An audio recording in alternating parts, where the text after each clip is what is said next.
Mastery is not just about being good at something, Mastery is not just about having knowledge. Mastery is not just about having talent. Mastery is when something has become so integrated, you embody it so well, it's so integrated into you that you can do it without using conscious resources.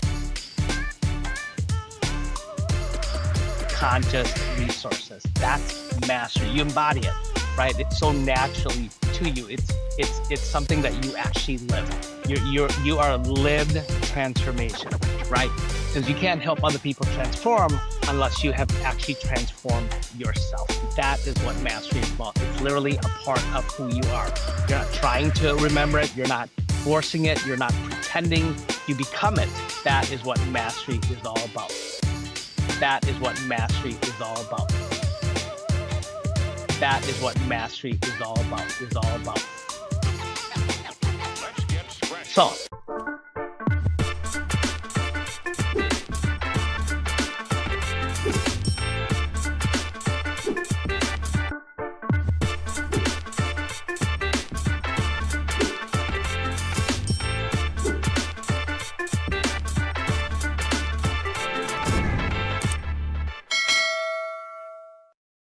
okay. All right. So it looks like we are live. And, last week I shared with you guys that the highest level of wealth is mastery, right? Not muscle, not management, not even mind. Mastery is the highest level of wealth. Why? Why is that? Because people do not pay the most for information. They pay the most for transformation. That's what mastery actually is. And this week, I want to take that really just one step further for you guys, because it's literally, it's one thing to say that mastery is the highest level of wealth, but it's another thing to ask, what is mastery? What is mastery? So how do you recognize it? How do you extract it? And most importantly, how do you turn it into something you can create, you can package it, and use it to serve other people? That's literally what mastery is all about. How do you extract it? How do you package it? And how do you use it to serve other people? And that's literally what I want to talk about today. I want to talk about turning mastery into creation, right? Because mastery, if you look at what's really hidden inside, that you may say, look, what I've mastered is something that has really blessed you, right? Blessed me to be able to be here to share. But mastery itself, if you look at extracting it and organize, can bless the world, not only just bless you, but you can literally bless other people. So again, welcome to today's live. And I'm really glad that you guys are actually here. And today we're going to talk about turning mastery into creation. Last week, we talked about the 4 levels of wealth. And we said that the highest level is mastery because mastery creates transformation. This week, I want to really take it into a more of a practical sense, that because a lot of people hear a message like that and think, that sounds powerful, right? But what does it actually really mean for me, right? For you, as you're watching this, how do I know what my mastery is? How do I turn what I know, what I have lived, and what I do so naturally into something that creates value for others? That's what we're going to be diving deep into today. So to transition from last week I said something very, very important. At the muscle level, you basically sell effort, right? Implementation, you're the one that generally does it. At the management level, which is the second highest level, that is leverage, right? You leverage effort. It's still implementation, but you're not doing it. You're delegating it to other people. And then the third level, highest level, is mind. The mind level, you teach your knowledge. This is where you're educating other people. And at the mastery level, which is the highest level of wealth creation, that's where those who are really wealthy build their wealth, is because they really create transformation for other people. That's literally the shift. But here's what most people miss. Mastery is not just about being good at something. Mastery is not just about having knowledge. Mastery is not just about having talent. Mastery is when something has become so integrated, you embody it so well, it's so integrated into you that you can do it without using conscious resources. That's mastery. You embody it, right? It's so naturally to you. It's something that you actually live. You are lived transformation, right? Because you can't help other people transform unless you have actually transformed yourself. And that is what mastery is about. It's literally a part of who you are. You're not trying to remember it. You're not forcing it. You're not pretending.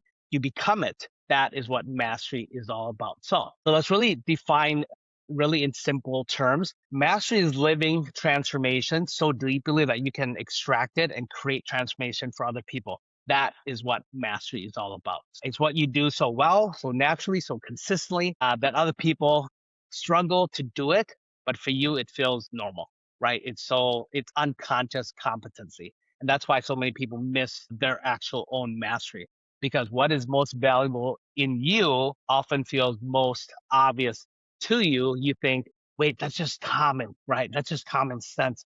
That's just what I do. That's just how I think. That's really easy. What's easy for you is not easy for other people. That is mastery. Let me say that again. What is natural to you may be transformational to other people, to them. And if you don't learn to extract it, you'll keep overlooking the very thing that God put in you to create value for other people. So why do most people miss their mastery? Because most people miss their mastery really for three reasons. The very first reason is Hello, Sisavan here. Before we dive into the video, I just wanted to really first off say thank you for being here. And because you're actually here, I'm going to invite you to attend our Dream Life, Dream Business Challenge. It's a challenge where we're going to walk you through how to live your dream life, how to love your dream business, build a business you're absolutely in love with, waking up every single day doing what you know and love.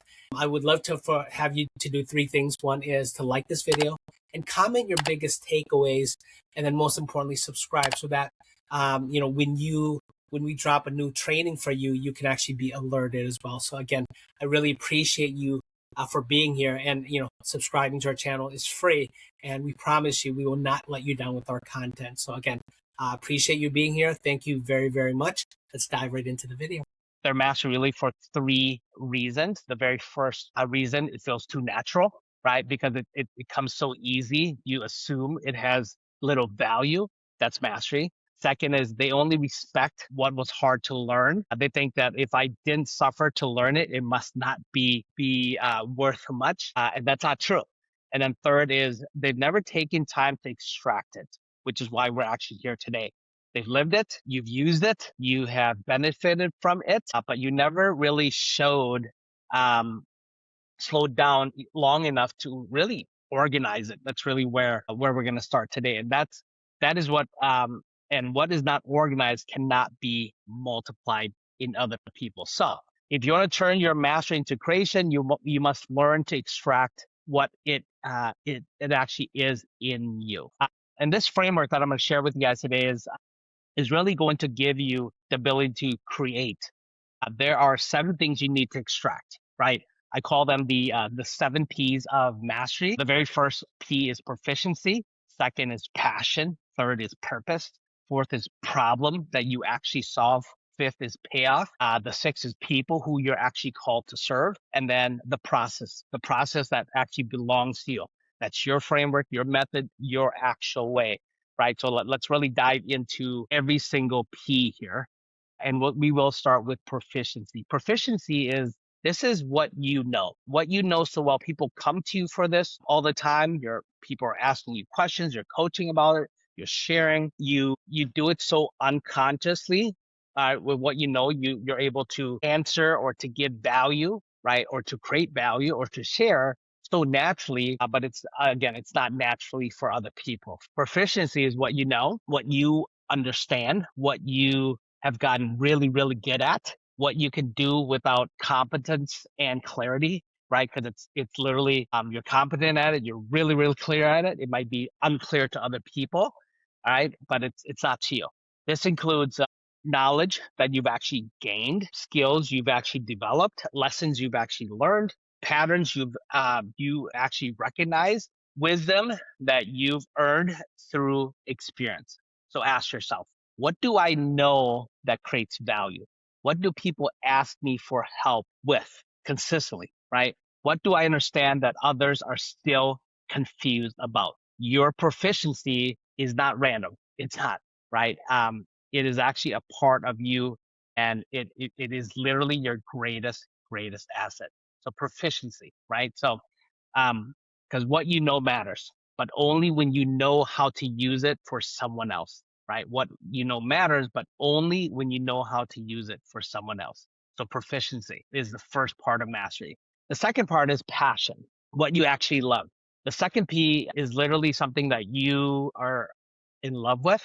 What it energizes you, it pulls you, right? It's what literally pulls you. It's not push energy, it's pull energy. It's what you can talk about for hours without being bored. As a matter of fact, it's something that you love so much that you actually would be willing to share, or talk about, or coach people on, um, or consult people on, or create from, even for free, right? Because you love it that much. Passion alone, though, is not enough, but passion does matter, because when proficiency and passion come together, you get power, right? It energizes you. When you love what you do, you stay with it longer. You go deeper into it, you sharpen it more, you serve from your overflow of abundance, not through obligation. So ask yourself, what do you love talking about? What do you love solving? What do you love helping people understand? Because passion is the fuel that keeps mastery alive. So the second part of mastery is passion. Then the third is purpose. Purpose is essentially, this is who you are and why it actually matters, why it matters to you, why it actually matters to your audience as well. The third P is purpose. Passion is what you love. Proficiency is what you know. Purpose is literally who you are. This is your essence. And if you look at the questions that you can ask yourself, why does this matter to you, right? Why does this matter to you? Why am I called to this? Why does this burden me? Why does this light me up? Why does this feel bigger than just making money? Purpose is where identity and assignment actually come together. I call it spiritual assignment, right? You're doing something that is in alignment with your actual assignment. This is the part where your life starts making sense. Your story, your scars, your lessons, your convictions, your values, all of that begins to actually connect. Passion tells you what you enjoy. Purpose tells you what you are here to actually carry. You're stepping into your purpose. You're stepping into your actual calling. That's a third part, which is your purpose. And then the fourth is problem. Problem is literally, it's what you can solve really, really, really well. This is where mastery becomes practical. This is where you can actually start applying it as well. Because no matter how gifted you are, if you cannot identify the problem you solve, people will not know why they need you. A gift without application stays inspirational. That's it, right? A gift without application stays inspirational. A gift applied, though, to a real problem becomes very valuable in the marketplace. Very valuable to your audience, very valuable to your potential clients, and definitely very valuable to the client to say yes to you. So ask yourself, what painful problem do you actually solve? What confusion do you actually clear up? What struggles do you help people move through or away from? What obstacles do you help people actually overcome? So Hello, Steve Savan here. I hope you enjoyed and took a lot from this video. And if you are looking to, live life on your terms, right, to be able to build a business also that allows you to live, to work, to earn from anywhere. If you're looking to delegate and automate with people, then we're inviting you to our Dream Life, Dream Business Challenge. And finally, if you took a lot from this video and you actually want more, please please comment your biggest takeaways from this particular video, and most importantly, subscribe. It's free to do so, so that this way you can be alerted every single time we actually drop a video for you, some more additional training. And again, our content will not let you down. Again, thank you very much for listening to us. Thank you very much for being here. Let's, we'll see you on the next video.